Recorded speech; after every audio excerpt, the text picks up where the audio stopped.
Thuvur railway സ്റ്റേഷനിൽ വാഹനമോഷണം തുടർക്കഥയാകുന്നു. 2 മാസത്തിനകം 20-ലേറെ വാഹനങ്ങളാണ് മോഷണം പോയത്. സ്റ്റേഷൻ പരിസരത്ത് നിർത്തിയിടുന്ന ഓട്ടോറിക്ഷകൾ, ബൈക്കുകൾ എന്നിവയാണ് മോഷ്ടിക്കപ്പെടുന്നത്. ബൈക്കുകളിൽ നിന്ന് പെട്രോൾ ഊറ്റിയെടുക്കുന്ന സംഭവം പതിവായിട്ടുണ്ട്. ഇതിനെതിരെ സംഘടിക്കാനുള്ള ഒരുക്കത്തിലാണ് യാത്രക്കാരും ഓട്ടോ തൊഴിലാളികളും. റെയിൽവേ സ്റ്റേഷനിൽ ട്രെയിൻ യാത്രക്കായി എത്തുന്നവരുടെ ബൈക്കുകളും മറ്റുമാണ് മോഷ്ടിക്കപ്പെടുന്നത്. ഇത്തരത്തിൽ മോഷ്ടിക്കപ്പെടുന്ന വാഹനങ്ങളിലെ ഇന്ധനം തീർന്നാൽ വഴിയിൽ ഉപേക്ഷിക്കാറാണ് പതിവ്. ഫുൾ ടാങ്കുമായി റെയിൽവേ സ്റ്റേഷനിൽ എത്തിയാൽ യാത്ര കഴിഞ്ഞ് മടങ്ങുമ്പോൾ പെട്രോൾ തീർന്ന് വാഹനം സ്റ്റാർട്ടാവാത്ത അവസ്ഥയുമുണ്ട്. നിരവധി തവണ റെയിൽവേ അധികൃതർക്കും പോലീസിനും പരാതി നൽകിയിട്ടും ഇതുവരെ യാതൊരു നടപടിയും സ്വീകരിച്ചിട്ടില്ല എന്ന ആക്ഷേപവും ഉയരുന്നുണ്ട്. നിലമ്പൂരിലും പെരിന്തൽമണ്ണയിലും പഠിക്കുന്ന വിദ്യാർത്ഥികളുടെയും ജോലിക്കായി പോകുന്ന ജീവനക്കാരുടെയും ബൈക്കുകളാണ് കൂടുതലും മോഷണം പോകുന്നത്. വ്യാജ താക്കോൽ ഉപയോഗിച്ച് ആർക്കും സംശയം തോന്നാത്ത വിധമാണ് വാഹനങ്ങൾ മോഷ്ടിക്കപ്പെടുന്നത്. ബൈക്കുകൾ ഇന്ധനം തീർന്ന് വഴിയിൽ ഉപേക്ഷിക്കപ്പെടുന്നതിനാൽ ആരാണ് മോഷണം നടത്തിയത് എന്ന് തിരിച്ചറിയാനും കഴിയില്ല. മോഷ്ടാക്കളെ കൈയോടെ പിടികൂടാൻ നാട്ടുകാർ ശ്രമം നടത്തിയെങ്കിലും നൂറുകണക്കിന് വാഹനങ്ങളും യാത്രക്കാരും വരുന്ന തുവൂർ റെയിൽവേ സ്റ്റേഷനിൽ വാഹനം എടുത്തുപോകുന്നവരെ പിടികൂടുക അസാധ്യമാണ്. കഴിഞ്ഞ ശനിയാഴ്ച അങ്ങാടിപ്പുറത്തേക്ക് ട്രെയിൻ യാത്ര ചെയ്യുന്നതിന് വേണ്ടി റെയിൽവേ സ്റ്റേഷനിലേക്ക് എത്തിയ മാമ്പുഴ സ്വദേശിയുടെ ബൈക്ക് മോഷണം പോയിരുന്നു. എന്നാൽ പിന്നീടത് എടപ്പറ്റ ഏപ്പിക്കാടിൽ നിന്നും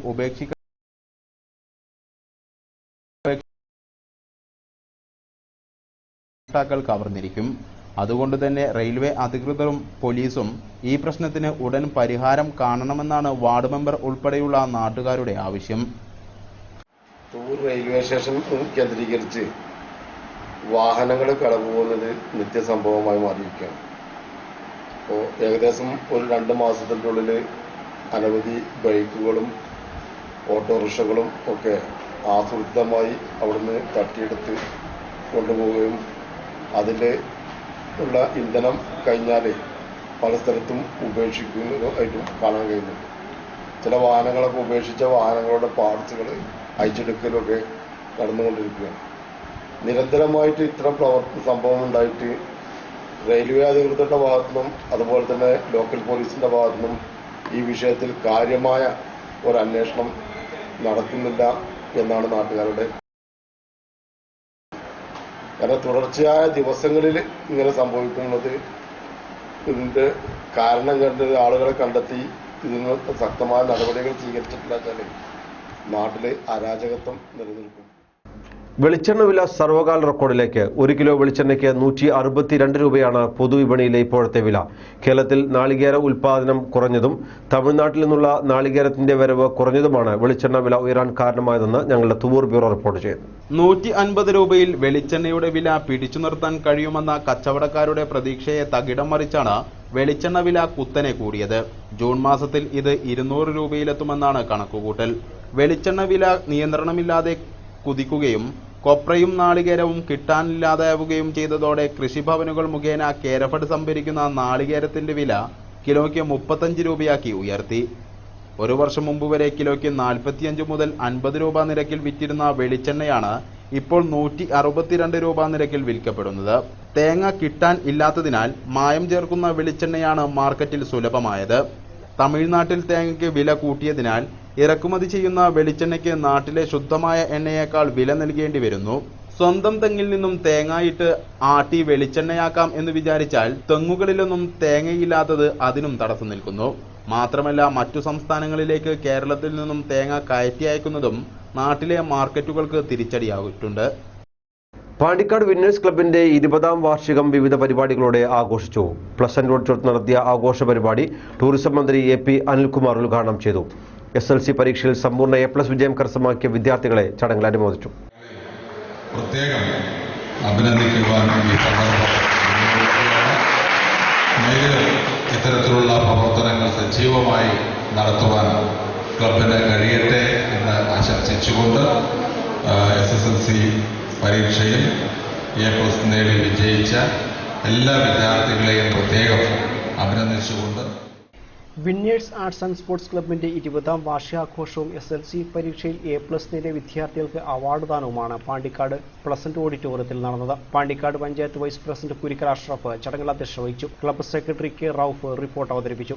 advocate M. Ummar MLA, Aryadan Shoukath, Kerala Khadi board member P. Baburaj, panchayat president CH Asiya, V Majeed, V P Jaleel, Riyas Mukkoli, P R Rohilnath, P Radhakrishnan, advocate Shri Prakash, advocate Babu Siddique, Nasar Dibona, Narayanan, George Vilayani, K K Nasar Khan, P P Mukhtar, M P Noufar, Walid Bapu, N T Surendran എന്നിവർ പ്രസംഗിച്ചു. തുടർന്ന് തരംഗ് ഓർക്കസ്ട്ര തൃശൂർ അവതരിപ്പിച്ച ഗാനമേളയും നടന്നു. ഒരു 30 വർഷം മുൻപ്, ഒരു 50 വർഷം മുൻപുള്ള കേരളത്തിൽ നിങ്ങൾക്ക് കാണാൻ സാധിക്കില്ല. ഇപ്പോൾ മനുഷ്യൻ ചുരുങ്ങുന്നു. മനുഷ്യൻ കൂടുതൽ ഞാനും എൻ്റെ കുട്ടിയും എൻ്റെ കുടുംബവും എന്നതിലേക്ക് ചുരുങ്ങുന്നു. കുവൈറ്റിലുള്ള, ജിദ്ദയിലുള്ള, ദുബായിലുള്ള, അല്ലെങ്കിൽ മറ്റു ലോകത്തിന്റെ മറ്റേതു ഭാഗത്തുമുള്ള എൻ്റെ മകനുമായി മകളുമായി സംസാരിക്കാൻ ഞാൻ വെബ് ക്യാമറ കൊണ്ടുവച്ചിരിക്കുന്നു. എൻ്റെ കുടുസായ മുറിയിൽ അവരുമായി വെബ് ക്യാമറ ഉപയോഗിച്ച് നേരിൽ കണ്ട് സംസാരിക്കാൻ കഴിയുന്നു. വാട്സപ്പിൽ ദിവസവും നമ്മൾ സംവേദിക്കുന്നു. എനിക്ക് പറയാനുള്ളത് വാട്സപ്പിൽ ഞാൻ അങ്ങോട്ട് അയക്കുന്നു, അവർ വാട്സപ്പിൽ ഇങ്ങോട്ട് അയക്കുന്നു. ഇതൊക്കെയുണ്ട്. പക്ഷേ നമ്മുടെ ജനവാതികൾ തുറക്കുന്നില്ല. ആ കുട്ടിയടച്ച മുറിയിൽ നമ്മൾ ഞാനും എൻ്റെ കുടുംബവും എന്നതിലേക്ക് ഒതുങ്ങുകയാണ്. അയൽപക്കത്തെ നിലവിളികൾ കാതോർക്കാൻ നമുക്ക് കഴിയുന്നില്ല. ഇങ്ങനൊരവസ്ഥ മുൻപൊക്കെ ഇന്ത്യ രാജ്യത്ത് കേരളത്തിൽ ഉണ്ടായിട്ടില്ല. മാത്രമല്ല, നമുക്കറിയാം, മനുഷ്യൻ കൂടുതൽ മൃഗതുല്യനായി മാറും. മൃഗതുല്യൻ എന്ന് പറയാൻ കഴിയില്ല. 50ഉം 55ഉം വയസ്സുള്ളവർ 10 വയസ്സുള്ള കുട്ടിയെ ക്രൂരമായി ബലാത്കാരം ചെയ്യുന്നു. സ്വന്തം മകളെയും മകനെയും കൊച്ചു പ്രായമുള്ള കുട്ടികളെയും ഭാര്യയെയും കൊണ്ടുപോയി ചാലിയാർ പുഴയിൽ മുക്കിക്കൊന്ന് എന്തിനു വേണ്ടി? എനിക്ക് മറ്റൊരു പെണ്ണുമായി സ്വൈര്യ വിഹാരം നടത്താൻ അതിനുവേണ്ടി ശ്രമിക്കുന്ന അച്ഛന്മാർ ദിവസ വാർത്തകളായി നമ്മുടെ മുൻപിൽ വരികയാണ്. എന്തുകൊണ്ട് നമ്മൾ സംഭവിക്കുന്നു? നമ്മുടെ നാട്ടിൽ കോളേജുകളും സ്കൂളുകളും കലാലയങ്ങളും ദിവസവും ഉണ്ടാകുന്നു. പുതിയ യൂണിവേഴ്സിറ്റികൾ വരുന്നു. ഇഫ്ലു ആയിട്ടും, തുഞ്ചൻ യൂണിവേഴ്സിറ്റി ആയിട്ടും, മലയാളം യൂണിവേഴ്സിറ്റി ആയിട്ടും, മുസ്ലിം യൂണിവേഴ്സിറ്റി ആയിട്ടും യൂണിവേഴ്സിറ്റികളൊക്കെ ഉണ്ടാവുന്നു.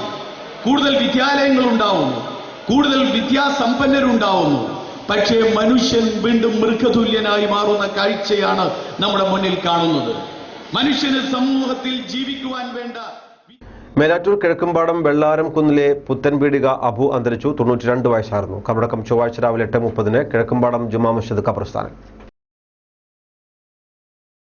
ജോലിക്കിടെ ഇലക്ട്രീഷ്യൻ ഷോക്കേറ്റ് മരിച്ചു. അളനല്ലൂർ പാലക്കാടിലെ തേവർക്കളത്തിൽ അബ്ദുൽ സലാമിന്റെ മകൻ അൻവർ ബാബുവാണ് മരിച്ചത്. 33 വയസ്സായിരുന്നു. തിങ്കളാഴ്ച പകൽ 2:30 മണിയോടെയായിരുന്നു സംഭവം. കബറടക്കം ചൊവ്വാഴ്ച പാലക്കാട് ജുമാ മസ്ജിദ് ഖബർസ്ഥാനിൽ. പ്രധാന വാർത്തകൾ വീണ്ടും. വേനൽ മഴയോടൊപ്പം വീശിയടിച്ച കാറ്റിൽ തുവൂർ മേഖലയിൽ വ്യാപക നാശനഷ്ടം. കാർഷിക വിളകൾ നശിച്ചു. മരങ്ങൾ പൊട്ടിവീണ് ഗതാഗതവും വൈദ്യുതിയും മുടങ്ങി.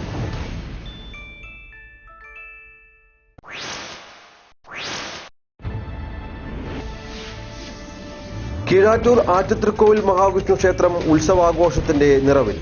പ്രതിഷ്ഠാദിനാഘോഷ ചടങ്ങുകൾ 3 നാൾ പിന്നിട്ടു.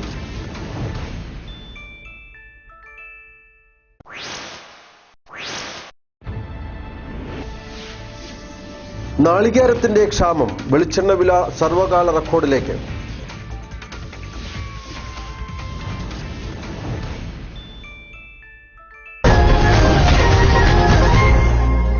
ഇതോടെ വാർത്താ ബുള്ളറ്റിൻ പൂർണ്ണമാകുന്നു. നമസ്കാരം.